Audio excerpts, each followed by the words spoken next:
Miliki jajanan khas asli Kecamatan Susukan, kerupuk bawang membuat anggota Satgas TMMD Reguler 110 Kodim 0714 Salatiga tertarik untuk turut belajar memproduksinya. Jajanan khas Kecamatan Susukan Kabupaten Semarang kerupuk bawang ternyata bisa memikat hati Satgas TMMD Reguler 110 Kodim 0714 Salatiga. Kerupuk yang kini sudah melegenda itu membuat anggota Satgas ingin menjajal proses cara pembuatannya. Tak ayal, Peltu Susanto dan Serka Mujoko pun mempraktekkan mulai dari pengirisan bahan hingga penjemuran kerupuk itu. Dilihat saat di lokasi, ia pun sempat menjajal cara pemotongan adonan bahan baku kerupuk yang masih basah menggunakan mesin. Sementara yang lainnya ikut proses penjemuran dengan menggunakan anyaman bambu di tengah teriknya matahari.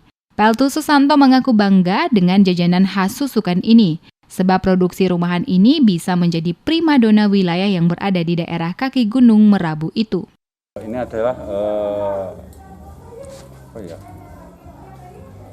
sumber daya manusia yang dihasilkan dari ini produksi lokal, yaitu pembuatan kerupuk. Nah, ini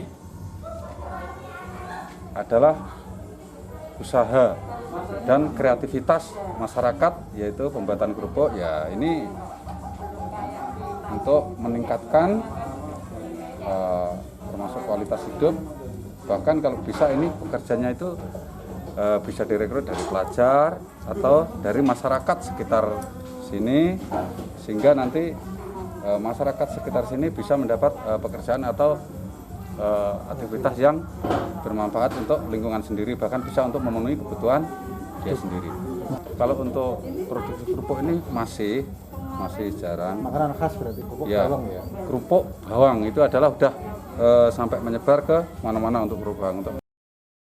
Di saat yang sama dalam persoalan lain, Peltu Susanto justru memberikan apresiasi kepada pemilik usaha ini, yakni Siti Rokiah.